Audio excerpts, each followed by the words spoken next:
Assalamualaikum warahmatullahi wabarakatuh. Selamat datang kembali di mata kuliah Matematika Finansial. Pada pertemuan kali ini kita akan melanjutkan materi masih di bab 1 yang berkaitan dengan nominal rate of discount. Jadi kalau sedikit mereview dari yang telah kita pelajari sampai sejauh ini, kita udah belajar mengenai apa itu definisi interest rate atau suku bunga. Lalu kita juga udah pelajari apa itu definisi dari discount rate atau tingkat diskon. Nah, kemarin kita pelajari terkait definisi nominal interest rate atau tingkat suku bunga nominal. Nah, berkaitan dengan discount rate juga kita kenal istilah yang namanya adalah nominal rate of discount di sini. Jadi ini idenya sama seperti nominal interest rate. Artinya adalah kita membagi satu tahun menjadi M bagian yang sama besar. Kalau sedikit mereview ya di bagian interest rate, kemarin di interest rate kita punya formula seperti ini nih, yang menyatakan 1 plus I sama dengan 1 plus IM per M pangkat M, di mana IM ini menunjukkan nominal interest rate, terus IM per M itu adalah effective interest rate per 1/M tahun, dan I ini menunjukkan effective interest rate per tahunnya. Nah, jadi kalau saya gambarkan seperti ini kemarin, jadi misalkan kita membagi satu tahun menjadi M bagian sama besar. Ini ada 1/M, 2/M, dan seterusnya. Ini adalah M-1/M, dan satu sendiri adalah M per M. Nah, ini jalannya ke depan ya kemarin ya. Jadi untuk interest rate ini kita ingin menghitung future value biasanya nih di sini nih. Nah, perhatikan untuk masing-masing step ini, setiap langkah, setiap 1/M tahun, kita akan mendapatkan bunga atau suku bunga efektif sebesar IM per M. Oke, jadi tolong dicatat, IM per M itu adalah tingkat bunga efektif per 1/M tahun. Itu artinya adalah kalau ada investasi, setiap 1/M tahun Anda akan mendapatkan bunga sebesar IM per M. Nah, dengan analogi yang sama, kita juga bisa menggunakan tingkat diskon nominal. Jadi idenya dibalik, kalau interest rate itu adalah dari sisi sebelah kiri kita bawa ke sisi sebelah kanan, atau dari masa sekarang kita bawa ke masa yang akan datang.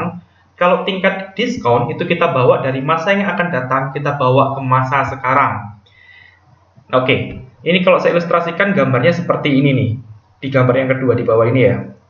Nah, ini ilustrasinya hampir sama, kita membagi satu tahun menjadi M bagian sama besar, tapi jalannya mundur. Jadi lihat perbedaannya, kalau yang di interest rate ini, nominal interest rate itu jalannya adalah maju dari 0 bergerak ke 1, tapi kalau nominal discount rate itu jalannya mundur dari 1 ke M-1 ke M-2 per M dan seterusnya sampai terakhir di titik 0. Jadi jalannya mundur.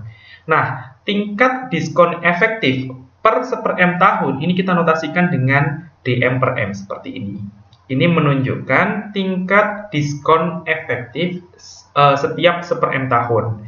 Nah, untuk persamaannya sendiri yang menghubungkan antara D dan DM itu adalah ini persamaannya.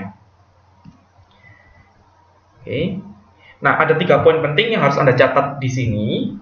Jadi untuk membedakan apa sih itu tingkat diskon, apa itu tingkat diskon nominal, dan apa itu tingkat diskon efektif per 1/M tahun. Kalau Anda menemukan notasi D ini menunjukkan tingkat diskon efektif tahunan. Jadi ini per tahun. Jadi gerakannya per tahun. Kalau kita gambarkan kemarin seperti ini nih.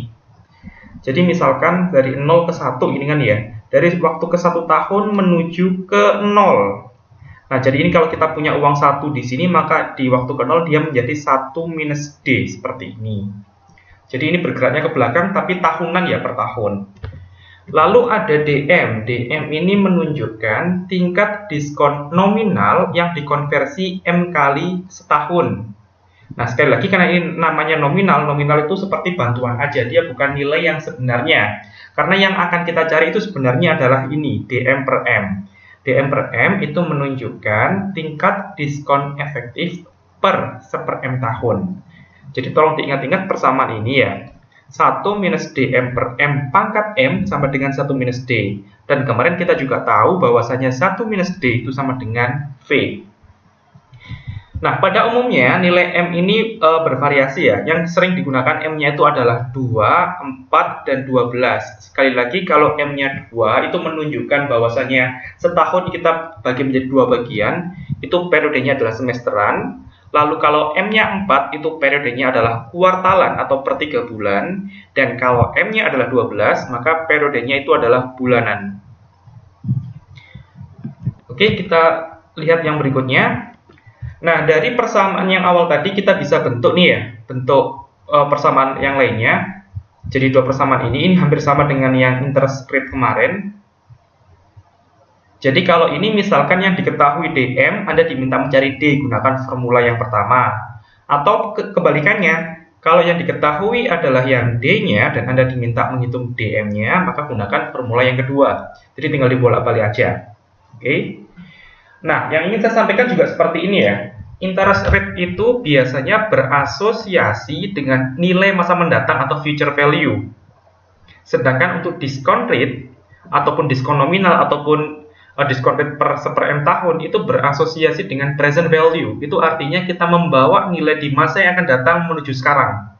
Oke, itu yang harus dipegang dulu. Jadi kalau interest rate itu biasanya jalannya maju, yaitu dari masa sekarang ke masa yang akan datang. Tapi kalau diskon rate itu jalannya mundur ya. Dari masa yang akan datang kita bawa ke masa sekarang. Nah, ini kita coba lihat ya. Contoh 1.11. Misalkan diketahui tingkat diskon nominal tahunan itu adalah 8% yang dicompound atau dikonversi quarterly. Quarterly itu artinya per 3 bulan. Atau satu tahun dibagi menjadi 4 bagian. Jadi kita tahu M-nya ini adalah 4. Jadi per seperempat tahun ya hitungannya ya. Jadi langkah waktunya adalah seperempat tahun. Berarti 8% ini menunjukkan D4. D4-nya adalah 8%. Nah, ini kita lihat pertanyaannya. Yang nomor 1, dapatkan future value. Future value itu artinya nilai masa yang akan datang dari uang sebesar 5.000 yang diinvestasikan sekarang pada 5 tahun ke depan. Ini saya gambarkan di pojok kiri atas. Jadi uangnya ini sebesar 5.000 di waktu ke-0. Pertanyaannya adalah berapakah nilai uang ini di akhir tahun ke-5 jika diketahui D4-nya sama dengan 8%. Oke, kita lihat masing-masing stepnya dulu ya. Karena ini yang diketahui adalah 1 tahun dibagi menjadi 4 bagian sama besar, jadi kita jalannya per seperempat tahun. Jadi kalau setahun ini ada langkah waktunya ada 4 kali, maka dalam 5 tahun totalnya itu adalah 20 langkah. Ini pentingnya adalah dia sebagai bagian pangkatnya nanti ya. Jadi pangkatnya nanti dipangkatkan 20, karena kita ngitungnya per 3 bulan, bukan per tahun lagi. Nah, yang berikutnya masalahnya seperti ini. Ini kan yang diketahui diskon rate ya. Seperti yang saya sampaikan tadi, kalau informasi mengenai diskon rate itu berasosiasi dengan present value. Pertanyaannya ini adalah future value. Nah, apakah mungkin untuk mendapatkan future value? Sangat mungkin, sangat bisa. Kita hanya perlu memodifikasi sedikit pada bagian persamaannya. Nah, perhatikan baik-baik ya persamaan yang saya tuliskan ini. Untuk mencari future value-nya, ini cukup 5.000 dikalikan 1 minus D4 per 4 pangkat minus 20. Perhatikan bagian pangkatnya. Bagian pangkatnya ini bernilai negatif, oke, minus 20. Padahal, kalau kita lihat di formula awal, pangkatnya ini harusnya bernilai positif nih, M-nya positif di sini. Nah, ini kenapa kok pangkatnya bernilai negatif? Ini alasannya karena seperti ini ya. Discount rate itu berkaitan dengan present value. Tapi kalau kita terpaksa harus menghitung future value dengan menggunakan informasi ini, maka kita ganti pangkatnya itu dengan nilai negatifnya. Saya ulang sekali lagi, kalau informasinya itu berkebalikan ya. Jadi yang diketahui discount rate, tapi kita diminta menghitung future value, itu pangkatnya nanti jadikan negatif, karena kebalikannya soalnya. Oke, karena langkahnya itu dibalik. Harusnya mundur, ini jadikan maju. Jadi pangkatnya itu jadikan negatifnya. Nah, ini pangkatnya minus 20. Sekali lagi 20 ini menunjukkan ada 20 langkah nih di sini. Terus ini kita tinggal masukkan aja. D4-nya adalah 0,08. Terus dibagi 4. Dipangkatin minus 20. Hasilnya 7489. Nah, salah satu ngecek jawaban Anda benar apa enggak seperti ini ya. Kalau kita menghitung future value, itu artinya adalah nilai future value-nya itu harus lebih besar dibandingkan nilai sekarang. Maksudnya gimana? Coba kita lihat ya. Nilai sekarang 5.000. Future value-nya 7.489,43. Jadi ini hampir dipastikan, terlepas dari perhitungannya ini Anda teliti apa enggak, Tapi kalau nilai ini lebih besar dari 5.000 itu biasanya pasti benar biasanya ya. Kenapa? Karena future value soalnya. Kita menghitung nilai masa yang akan datang. Nah, kebalikannya ini kalau kita menghitung present value yang ada di contoh 2. Di contoh 2 ini kita diminta untuk menghitung present value uang sebesar 1.000 yang ada 3 tahun mendatang. Jadi ini uangnya sebesar 1.000 ini, uang 1.000 ini adanya itu 3 tahun mendatang nih. Nah, kita diminta untuk menghitung berapakah nilainya sekarang di titik 0 ini. Jadi bayangkan uang 1.000 ini ada di 3 tahun mendatang. Kalau kita bawa ke nilai sekarang, secara logika berdasarkan teorema time value of money, itu menyatakan bahwasanya uang 1.000 ini harus lebih kecil nilainya pada saat ini. Kenapa? Kan dia berkembang soalnya nanti ya.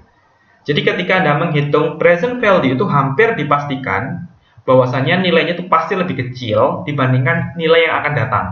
Oke, jadi kalau nilai yang akan datang adalah 1.000, maka present value-nya itu pasti kurang dari 1.000. Oke, terus kita ngitung berapa step sih? Ternyata 3 tahun itu totalnya adalah 12 steps.